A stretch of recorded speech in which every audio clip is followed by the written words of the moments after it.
This entry refers to a mysterious puzzle found within a book titled Cain's Jawbone. Created by Edward Powys Mathers, also known by his pseudonym Torquemada, this puzzle has intrigued readers since its original publication in 1934. Cain's Jawbone is not just a book but a cryptic murder mystery that is printed out of order. The book requires readers to reorder its 100 pages to reveal the identities of 6 murderers and their victims. With 32 million possible combinations, the puzzle has only been officially solved by 3 people over the course of about 9 decades. The obscurity of the solution, combined with its difficulty, has made this puzzle immensely fascinating amongst literary enthusiasts. Edward Mathers was a British poet, translator, and cryptic crossword compiler known for his work in The Observer during the 1920s and 30s. Under the pseudonym Torquemada, he became known for creating some of the most difficult puzzles in the English language. His work often involved intricate wordplay, allusions to literature and history, and a deep understanding of the English language's nuances. Cain's Jawbone was first published as part of the Torquemada puzzle book in 1934. The puzzle's title is a reference to the biblical story of Cain, who killed his brother Abel with the jawbone of an ass, which also serves as a symbol of betrayal. This choice of title hints at the dark and complex nature of the puzzle itself. Cain's Jawbone is composed of 100 pages, but they are presented in a completely jumbled order. The reader's task is to determine the correct sequence of the pages, which then reveals a coherent narrative involving 6 murders. Again, there are approximately 32 million possible combinations, which makes this a daunting task to complete. Many of the references made in the book are also said to be wildly obscure even back in 1934.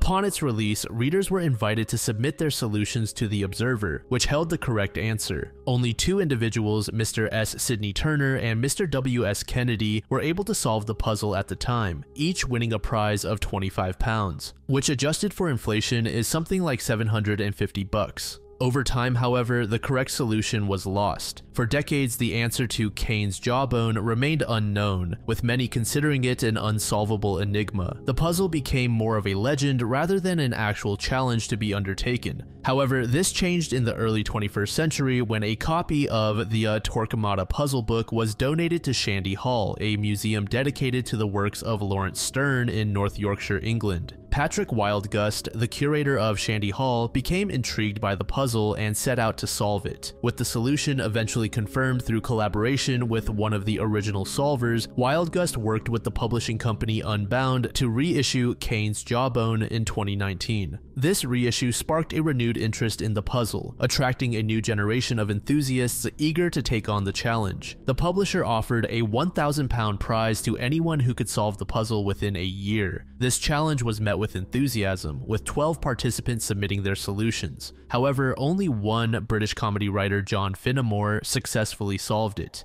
He solved the puzzle during the COVID lockdown, dedicating several months to it. His method involved painstakingly analyzing the text, researching literary references, and testing various page orders. In 2021, Cain's Jawbone experienced a viral moment on social media, particularly on TikTok. A TikTok user named Sarah Scannell documented her attempts to solve the puzzle in a series of videos. The solution to the puzzle is a well-kept secret, known to only a select few.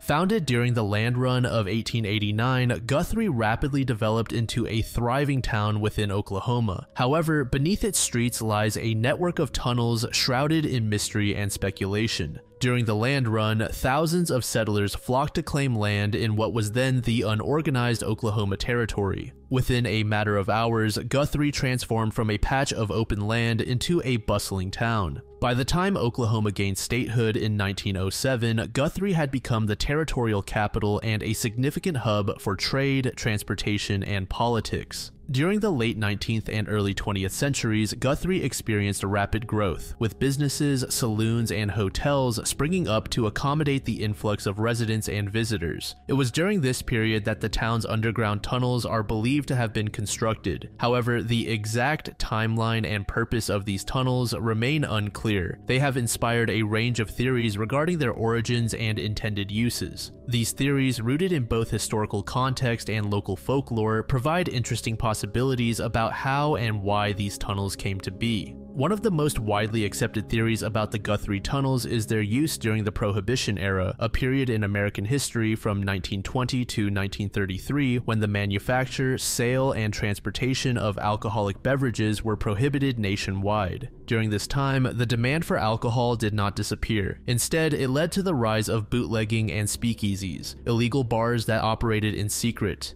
Guthrie, with its historic saloons and connections to the railroad, was well positioned to be a hub for illicit activities during Prohibition. The town's established infrastructure, which included a bustling downtown filled with businesses and saloons, would have been a prime location for underground networks to thrive. The tunnels could have provided an ideal means of transporting alcohol without detection, bypassing law enforcement. The Prohibition-era smuggling theory is somewhat supported by several pieces of anecdotal evidence. One particularly well-known story involves the Bluebell Saloon. According to legend, the Bluebell was connected to the tunnels, allowing patrons and proprietors to secretly transport alcohol from the saloon to other locations. The saloon's notorious reputation during Prohibition adds weight to this theory. Another plausible theory is that the tunnels were originally constructed as part of Guthrie's early infrastructure development. During the late 19th and early 20th centuries, cities across the United States were rapidly expanding their utility networks, including water, gas, steam, and electrical lines. These utility tunnels were often built beneath streets and buildings to house the necessary infrastructure without disrupting daily activities on the surface.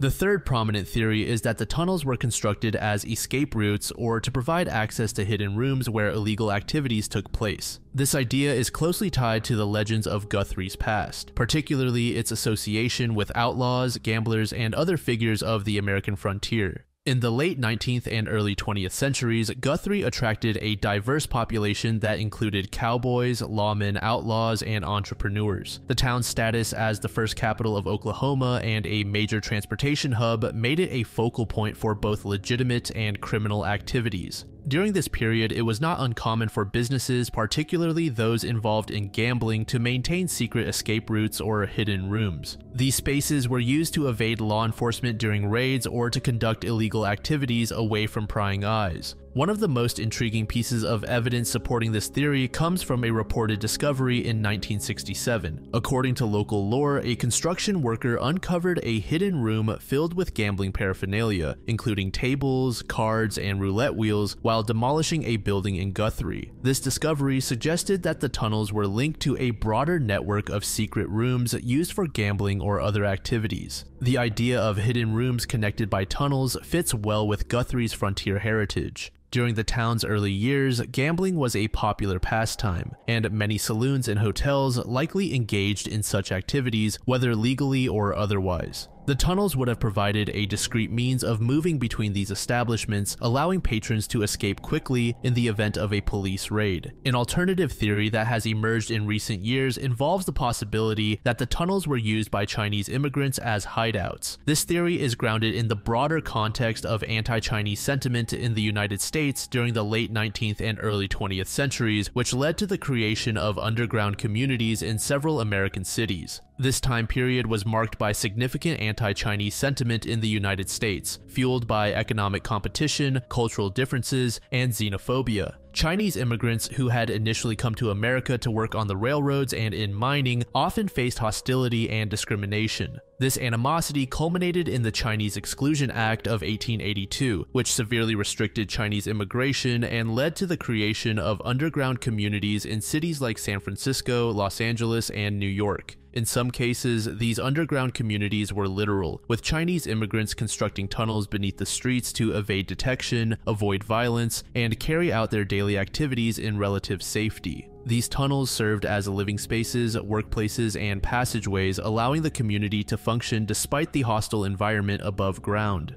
On the other hand, Guthrie is often cited as one of the most haunted towns in Oklahoma, with a plethora of ghost stories. The tunnels, hidden beneath the streets and buildings of this historic town, play a significant role in these stories, contributing to the town's reputation as a hotspot for paranormal activity. According to local legend, the tunnels are haunted by the restless spirits of bootleggers, gamblers, and other individuals who were involved in the town's underground economy. These spirits are said to linger in the tunnels, perhaps bound by the unfinished business or tragic events that occurred during their lifetimes. Visitors to the tunnels have reported hearing disembodied voices, footsteps, and the sound of clinking glasses, auditory echoes that seem to hark back to the days when the tunnels were alive with illicit trade. Reports of spectral sightings in and around the tunnels are common. Witnesses have described seeing shadowy figures, often dressed in period clothing, moving through the tunnels or standing at their entrances. These apparitions are frequently accompanied by a sudden drop in temperature. Some visitors have even claimed to feel a ghostly presence brushing past them or pulling at their clothing as they explore the tunnels, adding to the sense of unease that pervades these underground spaces. Another common theme in the folklore surrounding the tunnels is the idea of tragic deaths and ghostly vengeance. Many of the stories tell of individuals who met untimely and violent ends within the tunnels, whether due to accidents, murders, or other circumstances.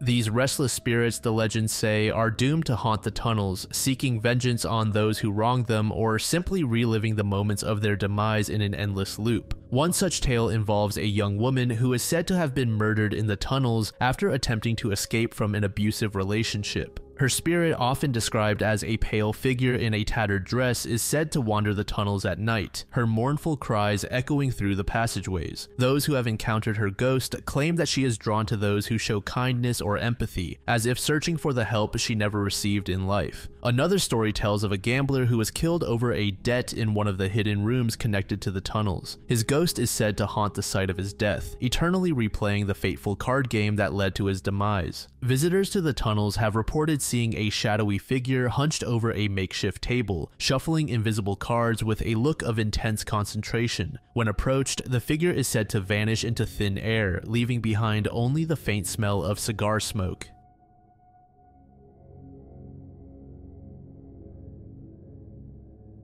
The Great Mull Air Mystery involves the mysterious disappearance and subsequent death of pilot Peter Gibbs on the Isle of Mull, Scotland in 1975. Despite extensive searches, investigations, and various theories proposed over the decades, the true circumstances surrounding Gibbs's death remain unclear. Peter Gibbs was described as adventurous and incredibly passionate when it came to flying. Born in 1920, Gibbs grew up during a time when the world was on the brink of war. His early years were shaped by the turmoil and uncertainty of the 1930s. As a young man, Gibbs displayed a keen interest in aviation, an interest that would eventually lead him to the skies as a Royal Air Force pilot during World War II.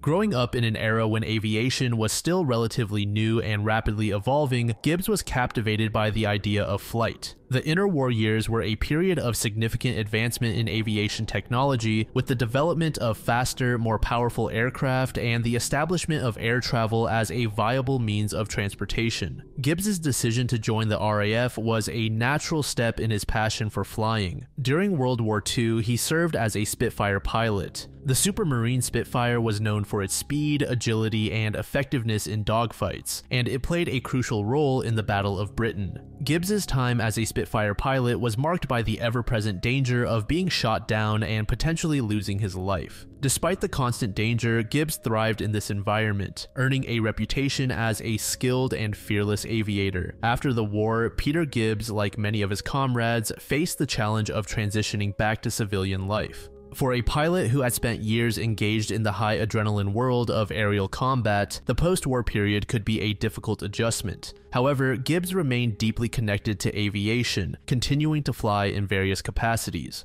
The post-war years brought along rapid expansion of commercial air travel, presenting opportunities for former pilots. Gibbs, with his background, was well positioned to take advantage of these opportunities. He worked as a commercial pilot for a time, piloting small private planes to larger commercial jets. However, Gibbs was not content with merely flying for a living. He sought to push the boundaries of what was possible in the air. By the 1970s, Peter Gibbs had settled on the Isle of Mull, a remote island in the Inner Hebrides of Scotland. For Gibbs, the island provided a perfect backdrop for his continued pursuit of flying. The island's small airstrip at Glenforsa became his base of operations, where he kept his beloved Cessna 150. Gibbs's life on Mull was rather peaceful, at least on the surface. He was well liked by the local community, who knew him as a seasoned pilot and a man with a deep love for the island's natural beauty. Fast forward to December 24th, 1975, on the Isle of Mull, our disappearance begins. Earlier that day, Gibbs and his girlfriend, Faye Truscott Woolston, had flown from Mull to the Isle of Skye to view properties. This flight had been uneventful, and the couple returned to Mull in the afternoon. They spent the evening at the Glenforsa Hotel near the airfield, where they enjoyed a dinner that included whiskey and red wine. The mood was reportedly relaxed, and Gibbs showed no signs of distress or anxiety. However, at some point during the evening, Gibbs made the decision to take a solo nighttime flight. The reasons behind this decision remain unclear. Some suggest that it was a spur-of-the-moment decision, possibly fueled by the festive atmosphere and the desire to take on a personal challenge. Others believe that Gibbs had planned the flight in advance, perhaps intending to test his night flying skills under difficult conditions.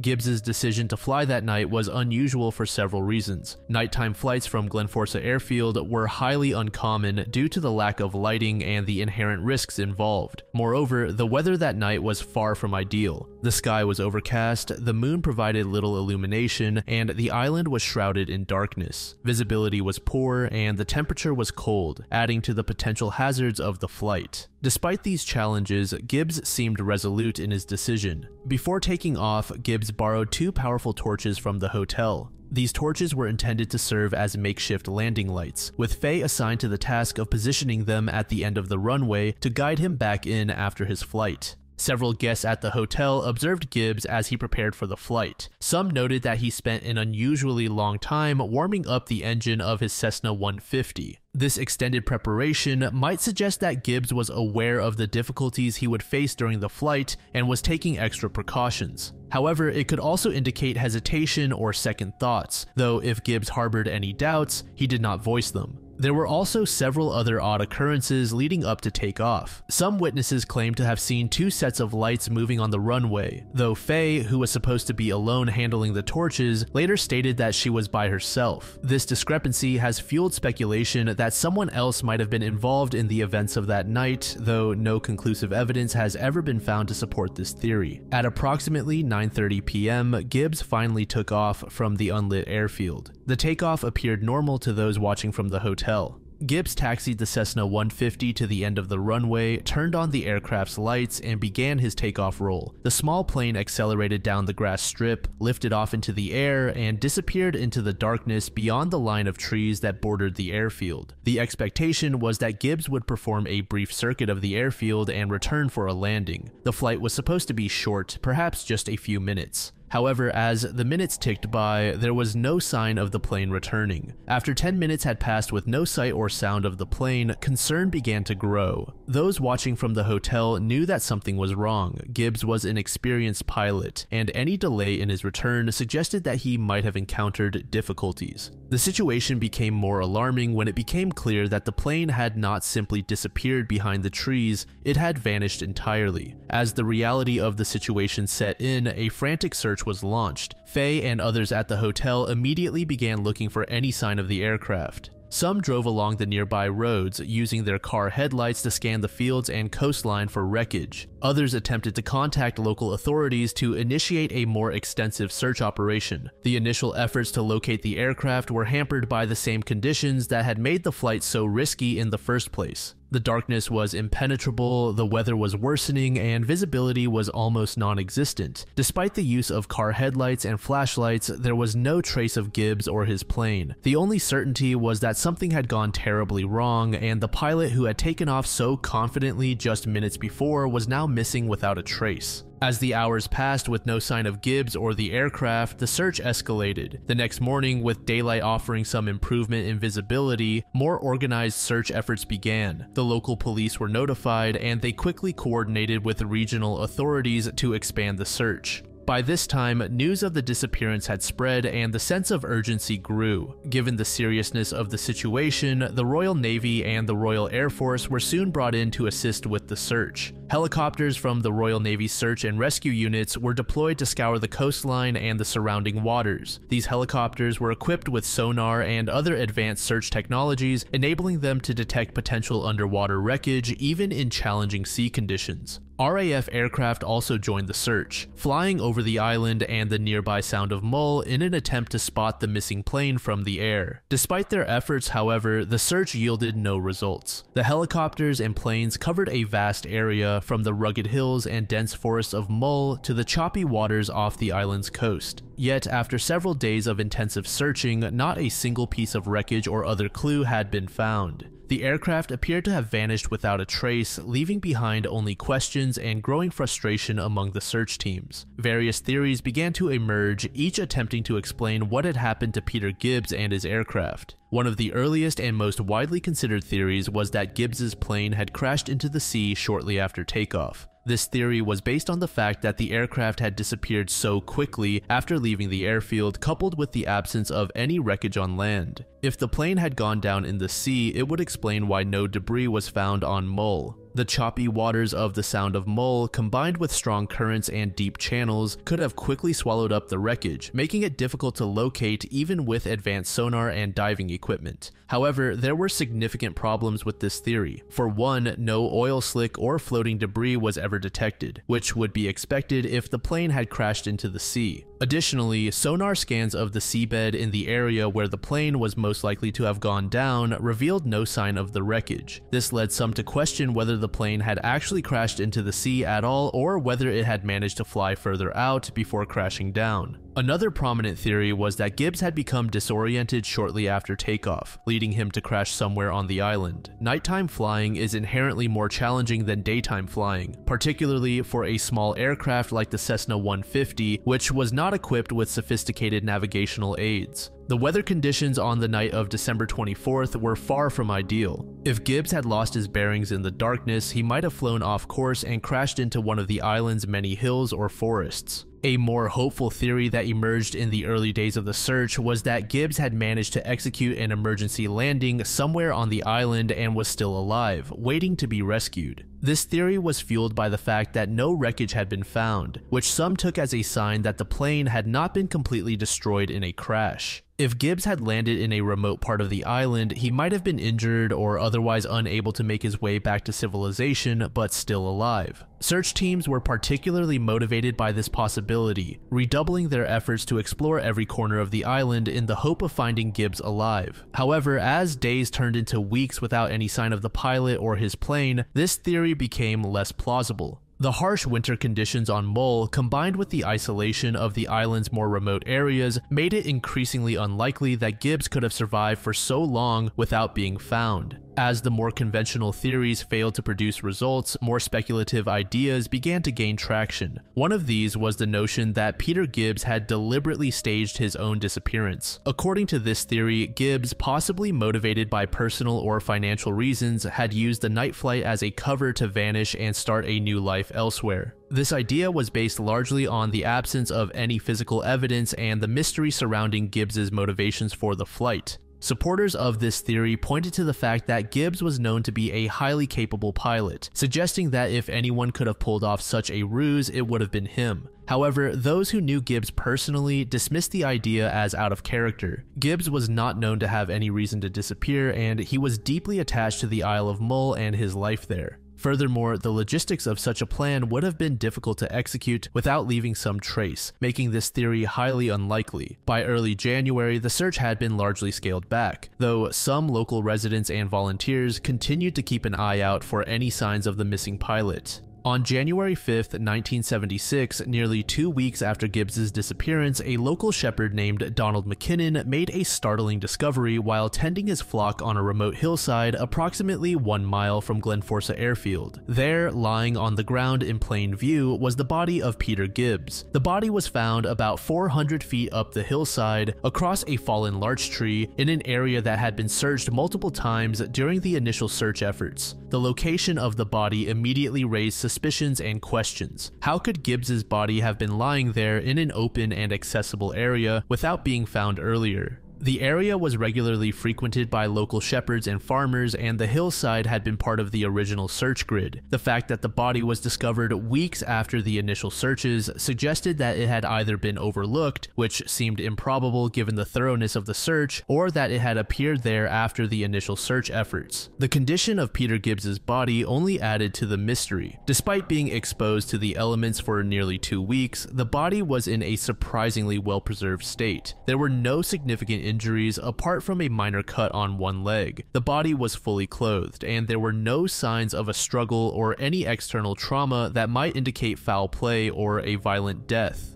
One of the most puzzling aspects of the discovery was the absence of any signs of submersion in seawater. Given the prevailing theory that Gibbs had crashed into the sea and swum to shore, investigators had expected to find evidence of saltwater exposure, such as the presence of marine microorganisms or salt crystals on his skin or clothing. However, forensic tests revealed no such traces, suggesting that Gibbs had not been in the sea at all, which contradicted the theory that he had crashed into the water and made his way ashore before succumbing to exposure. The body was found lying in a position that indicated Gibbs had been walking downhill before he collapsed. This detail, combined with the lack of severe injuries, suggested that Gibbs might have survived whatever initial incident had occurred, whether a crash or a forced landing, and had attempted to walk back to the airfield or find help. The cause of death was determined to be exposure, meaning that Gibbs likely died from hypothermia after being out in the cold for an extended period. The discovery of the body led to a flurry of theories and speculations. The most immediate question was how Gibbs had ended up on the hillside. If the plane had indeed crashed, where was the wreckage? And if Gibbs had survived a crash or forced landing, why had he been unable to reach safety? The absence of the aircraft was a significant issue, as it left investigators with little to go on in terms of reconstructing the events that led to Gibbs's death. One theory suggested that Gibbs had attempted a night landing on the hillside, possibly mistaking it for a suitable landing spot in the dark. If the plane had indeed crashed nearby, it might have been obscured by the thick vegetation or difficult terrain, explaining why it had not been found. However, extensive searches of the area following the discovery of the body failed to turn up any wreckage, casting doubt on this idea. Another theory posited that Gibbs had not crashed at all, but had instead successfully landed the plane somewhere on the island. According to this theory, Gibbs might have left the plane and begun walking, either to find help or to return to the airfield, but had become disoriented and ultimately succumbed to the cold. This idea was supported by the fact that Gibbs was found fully clothed and with no major injuries, suggesting that he had been mobile and relatively unscathed at the time of his death. However, without the plane, it was impossible to confirm this scenario. More speculative theories included the possibility of foul play or some sort of cover-up. Some suggested that Gibbs's body had been moved to the hillside after his death, possibly to obscure the true circumstances of his demise. However, there was no evidence to support this idea, and the condition of the body did not indicate that it had been tampered with after death. Others proposed more outlandish explanations, such as the involvement of a second aircraft or even supernatural forces, but these ideas were generally dismissed as fanciful.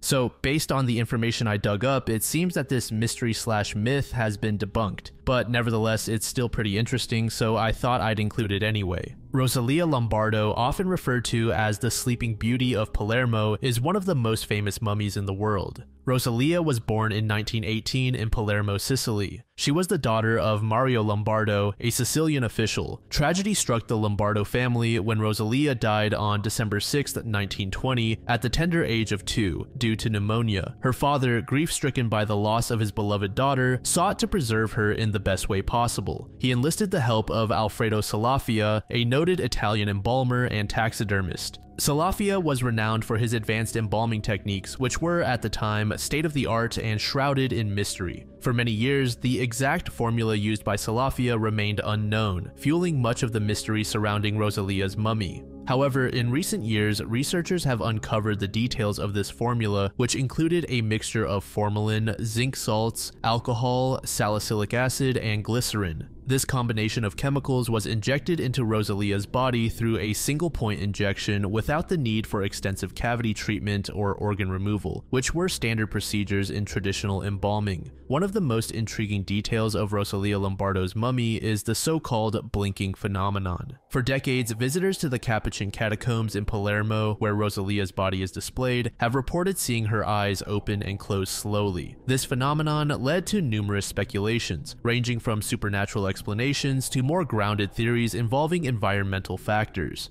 In 2009, Dario Piombino Mascali, a biological anthropologist and paleopathologist, debunked the myth surrounding the blinking mummy. He discovered that the phenomenon is an optical illusion caused by the interplay of light filtering through the side windows of the catacomb and the slightly open eyelids of Rosalia's mummy. As the angle of the light changes throughout the day, it appears as though her eyes are opening and closing when in reality they have remained partially open since her embalming. Piombino Mascali's discovery was made possible when workers at the catacomb moved Rosalia's case, allowing him to observe her eyelids more clearly. He confirmed that the eyelids were never fully closed and the blinking effect was merely a trick of the light.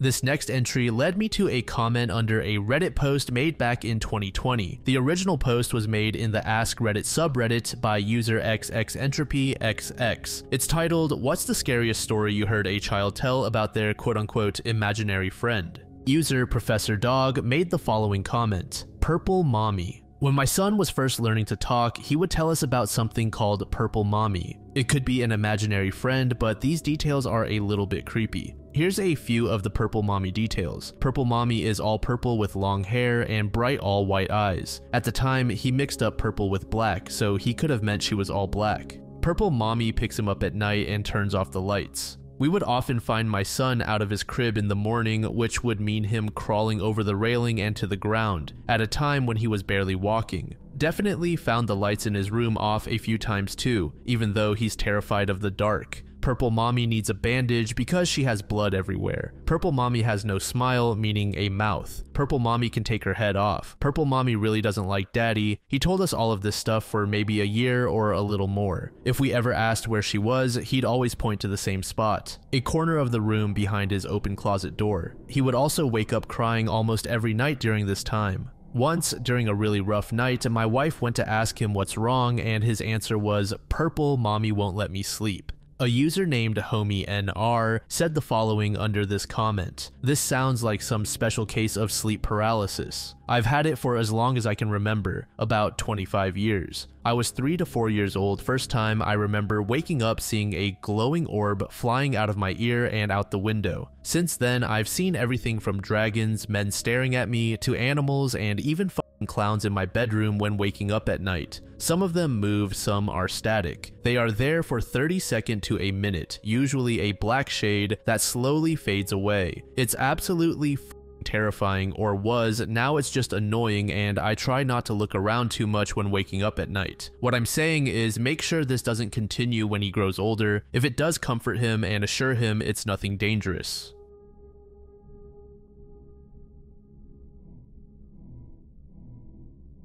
This entry refers to an underwater structure beneath Macdonald Lake in Ontario, Canada. This structure, believed to be around 10,000 years old, questions conventional understandings of past North American civilizations and suggests that the region may have been home to an advanced culture long before the last ice age. The structure was discovered at a depth of approximately 40 feet during a submarine project at the Halliburton Forest and Wildlife Reserve in Ontario. Initially, the large stones forming the structure were thought to be a natural formation. However, upon closer inspection, divers and researchers noted the precise arrangement of the stones, which led to the hypothesis that they were placed there by human hands. The structure consists of 7 massive monoliths that are arranged in a way that doesn't seem to be a result of natural formation. The stones are balanced atop each other, creating a formation that some researchers have compared to an inukshuk, a type of stone landmark traditionally used by indigenous peoples of the Arctic. The top stone of the structure is almost perfectly level, adding to the mystery of its construction. The monoliths are large, and their placement would have required significant effort and skill. This has led researchers to believe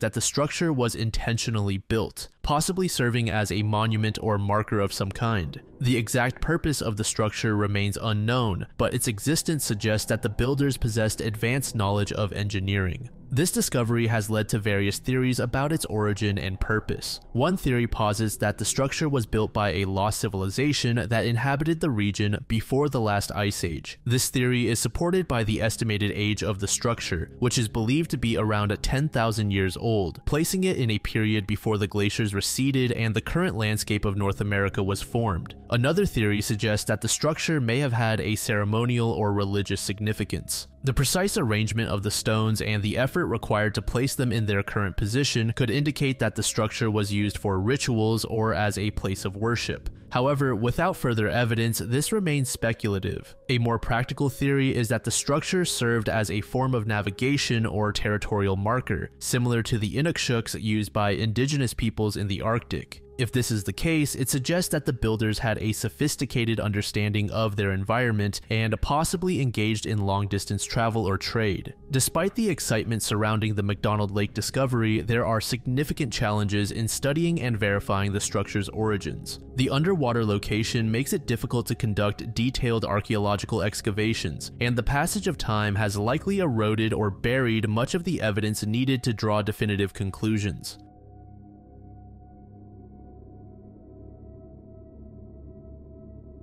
This next entry is incredibly obscure. I could not find anything on it besides the newspaper article that the Iceberg entry linked me to, and I think the best way for me to discuss this entry is just reading the article to you word for word. It was printed in the St. Joseph Herald Press on February 20th, 1936. It's titled, "Mirror, Mirror on the Wall, Who's the Deadest One of All?" Harvey Davenport, who was informed by dying Jeffery derosier, 38, that he would be unable to remove a mirror from a table after derosier had looked into it and saw he was breathing his last, was so frightened by what he believed to be the spell of the dead man that he left the hospital where he was under treatment as derosier's wardmate. He had given Rexton as his home, but at Rexton it is understood that he has left for somewhere in the West. The mirror, apparently tossed at random onto the steel table, froze solidly to the table, and the efforts of Davenport, of hospital attendants, and of Dr. F.J. Maloney to remove it were in vain for more than 24 hours. Then Miss Adeline Knopp, a nurse from the operating room, using an ice pick with force, pried it up.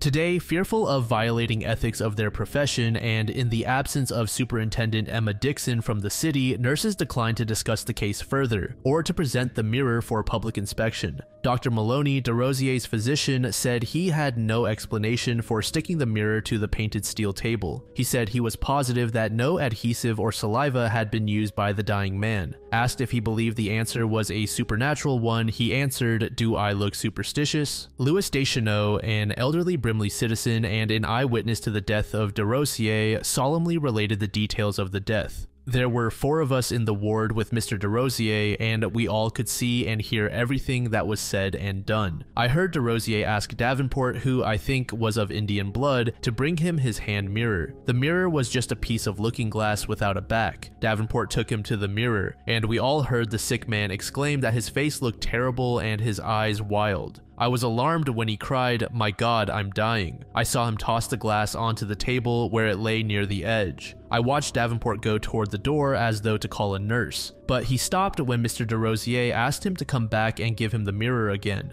As Davenport reached for the mirror, which was at the edge of the table, derosier told him in a voice that was not loud but one we could all hear, You won't be able to pick it from the table. Davenport seemed frozen to the spot for an instant. Then the sick man started hiccoughing and we could see he was dying. A nurse came, but he died right away. Then Davenport and others tried to take the looking glass from the table. It wouldn't move. And that's all. I know. I'm sure I can't say what supernatural power or other cause is responsible, but that's the way it happened. Einar V. Jorgensen, bookkeeper who personally tried every ordinary hand method of taking the mirror off, declared he had no doubt that the explanation was a natural one, but he could not say after inspecting the mirror what it was. Perhaps perspiration on the sliver on the mirror may be the answer, he hazarded. Scientists here and in Ann Arbor advance molecular action, chemical reaction, and hypnosis today as possible explanations for the adhesion of a mirror to a metal tabletop on which it was tossed by a dying patient in a Sault Ste. Marie hospital. Professor George W. Carter of Wayne University said it was possible that the mirror and the table surface were so perfectly smooth that all air was expelled. He said that might permit the molecules of the tabletop to exert an attractive force on the molecules of the mirror surface strong enough to hold them together against ordinary prying.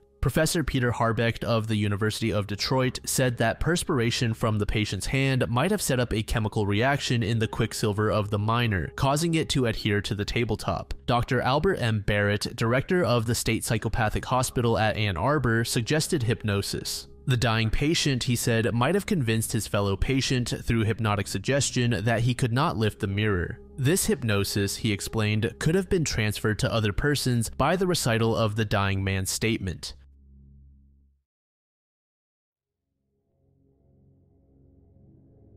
The Little Red Man of Paris refers to an old tale in French folklore. This figure, often seen as an omen of impending doom, is said to have haunted the Tuileries Palace and the rulers of France for centuries. The legend of the Little Red Man is believed to have originated in the 16th century during the reign of Catherine de' Medici, who was the Queen of France by marriage to King Henry II.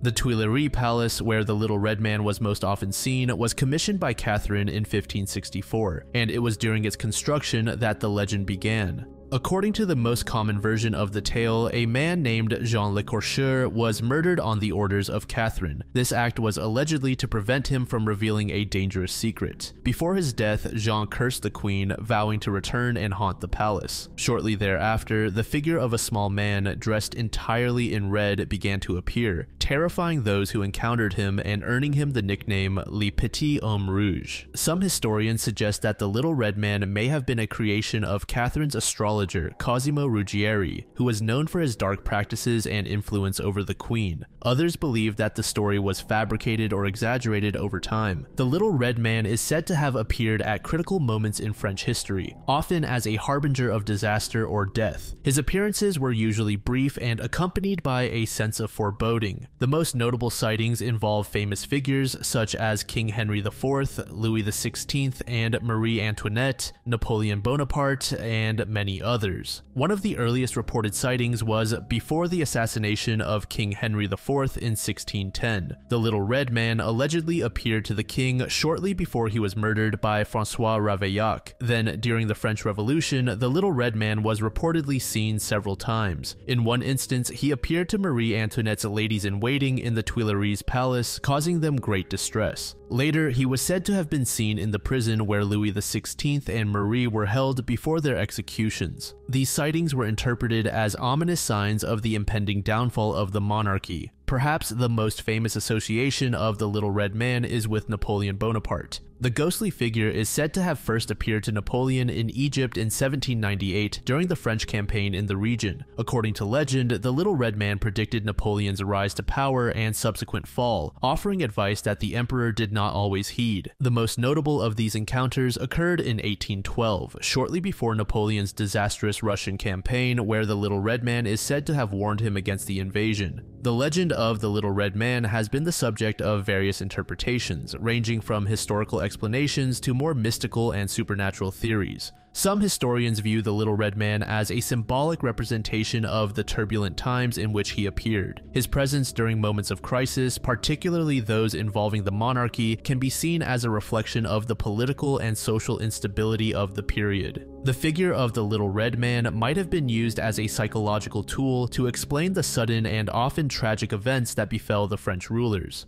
Others interpret the Little Red Man as a supernatural entity, possibly a ghost or demon, who was bound to the Tuileries Palace and the fate of those who resided there. His red attire, often associated with blood and violence, highlights his role as a harbinger of doom. Some accounts even suggest that the Little Red Man was a devilish figure with deformities such as a hooked nose or cloven feet.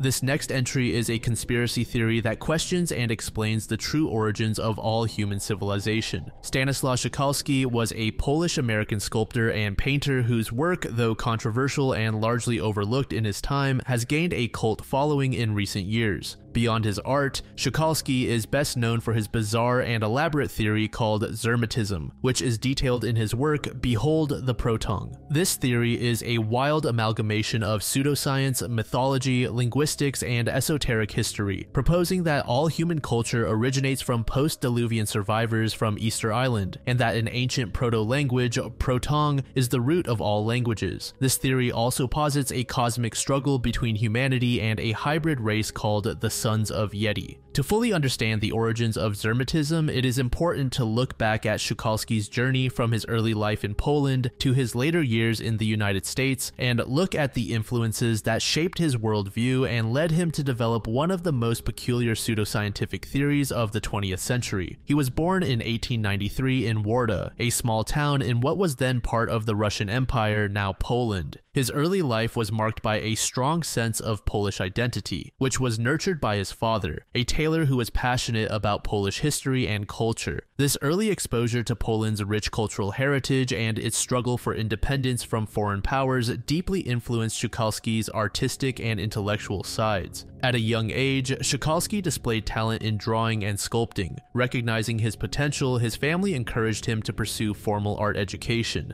In 1907, at just 14 years old, Szykalski moved to Krakow to study at the Academy of Fine Arts, one of Europe's most prestigious art schools. Under the tutelage of prominent Polish artists, he honed his skills in classical sculpture and drawing, but he also began to develop a personal style that blended traditional Polish motifs with his growing interest in mythological and esoteric themes. Around this time, Szykalski was particularly drawn to the nationalist and pan-Slavic ideologies that sought to rediscover and revive the ancient roots of Polish culture. This fascination with ancient history and a desire to connect Poland's past with its future would later become a cornerstone of his Zermatist theories. In 1913, Szykalski emigrated to the United States, settling in Chicago, which had a large Polish immigrant community at the time. The move to America exposed Szykalski to a new cultural environment, but it also intensified his longing for his homeland. In 1929, Szykalski returned to Poland, where he hoped to contribute to the country's cultural renaissance. He was received with great acclaim and was given several significant commissions, including a monument to Boleslaw Chrobry, the first king of Poland. However, Szykalski's ambitions went beyond just artistic achievement. He wanted to create a new cultural movement that would unite the Polish people and inspire them to rediscover their roots. Fast forward to World War II, Szykalski was forced to leave Poland once again, and he returned to the United States, settling in Los Angeles.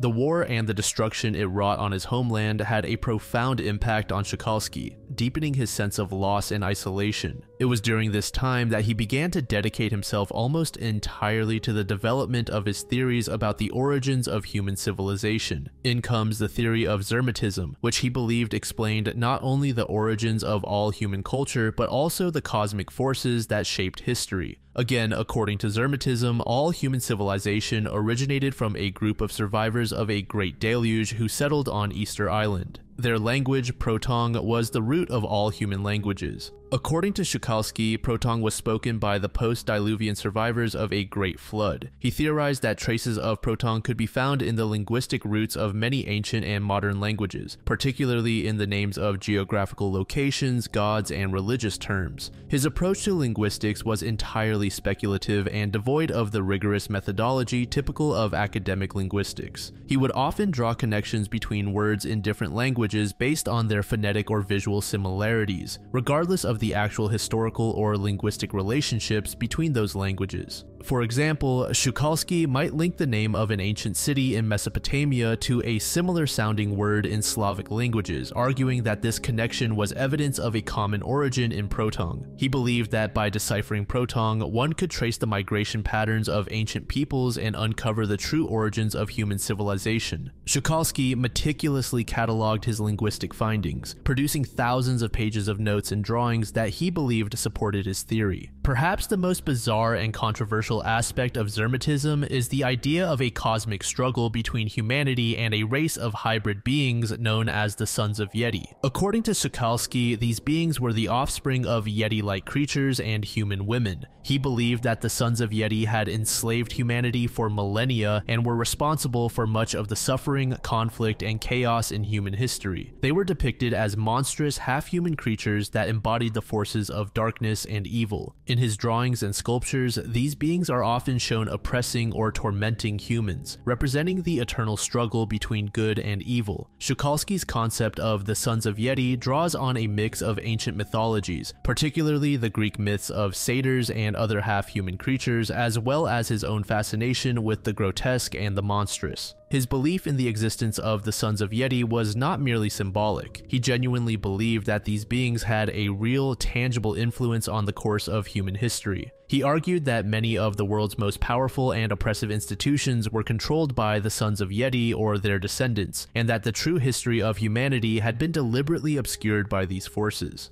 The concept of the Sons of Yeti can be seen as a metaphor for Shukalski's own struggles with the darker aspects of human nature and society. Throughout his life, Shukalski faced numerous personal and professional challenges, including the loss of his homeland, the destruction of much of his work during World War II, and his eventual exile in the United States. The Sons of Yeti can be interpreted as a manifestation of Shukalski's sense of alienation and his belief that the world was fundamentally corrupted by evil forces. The final key aspect of Zermatism is the role of Easter Island. Shukalski believed that the island was the last remnant of a sunken continent, similar to Atlantis. He argued that the island's famous Moai statues were created by the post-deluge survivors and that they held the key to understanding the origins of human civilization. Shukalski's obsession with Easter Island was part of a broader trend in early 20th century pseudoscience, which often looked to mysterious or remote locations as the origins of lost civilizations.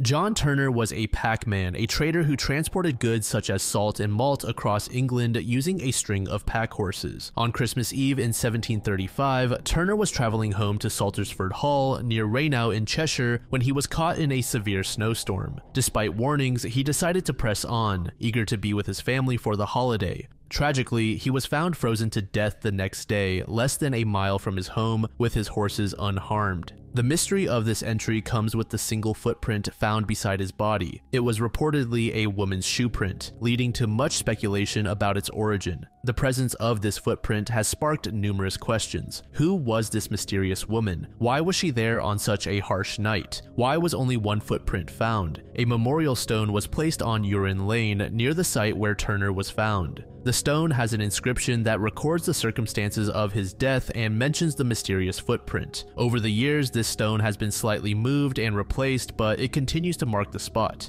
Several theories have emerged over the years regarding the mysterious footprint. Some locals speculate that the footprint might have a supernatural origin, possibly a ghost or spirit that appeared during the storm. Others suggest that a real woman might have been involved, either someone Turner knew or a stranger who came across him during the storm. The fact that only one footprint was found could be due to the snow covering other prints or the woman leaving the scene quickly.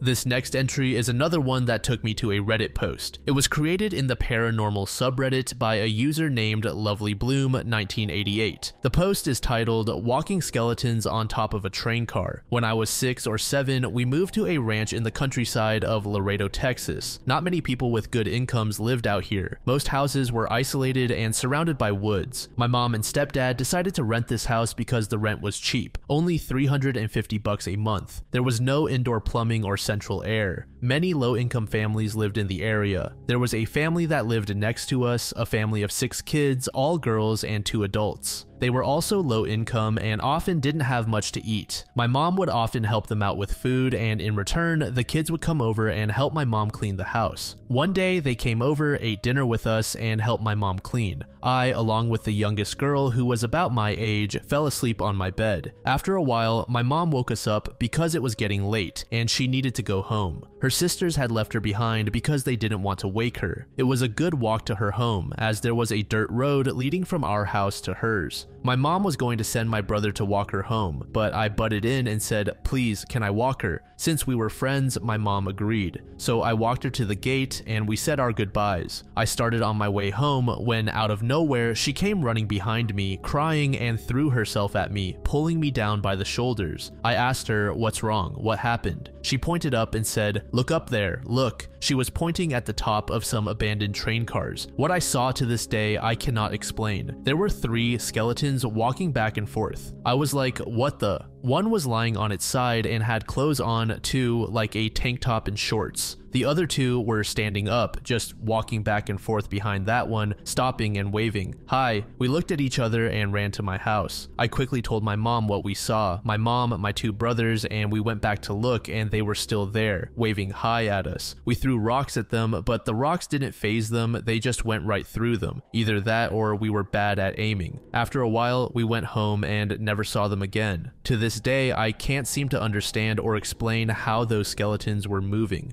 Some will probably say we were hallucinating, but how can 5 people see the same thing? Some have said that it was Halloween props, but no, it was the 90s, and I had never seen Halloween props that moved that well. At that time, the technology wasn't advanced enough for that kind of movement. Halloween props like that cost a lot of money, and that family couldn't even afford to eat. We were dirt poor in the country. P.S. I am new to the group. It's nice to meet everyone.